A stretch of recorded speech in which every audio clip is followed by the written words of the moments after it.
నా దృష్టిలో లైఫ్ అంటే గో విత్ ఫ్లో అండి.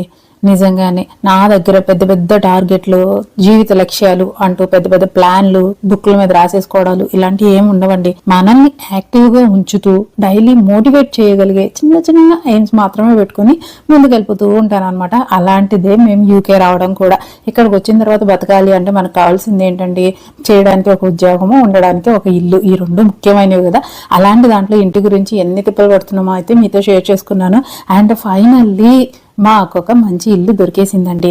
ఇప్పుడైతే దేవుణ్ణి ఎక్కడ పెట్టాలో చూసుకుని పాలైతే పొంగిస్తానండి. ఇక న్యూ జర్నీ ఎలా ఉండబోతుందో ఆ భగవంతుడి దయ వల్ల అంతా బాగుండాలని యూజువల్ గానే లైఫ్ లో కొన్ని కావాలి అంటే కొన్ని ఖచ్చితంగా వదులుకోవాల్సిందేనండి. అలాగే ఈ ఇంటి విషయంలో మేము ఏం కోరుకున్నాము, ఏం వదిలేసుకోవాల్సి వచ్చింది, అలాగే ఈ రెంట్ ఎంత, అసలు ఇల్లు ఎలా ఉంది అన్ని కూడా మీతో షేర్ చేసుకుంటానండి నెక్స్ట్ బ్లాగ్ లో.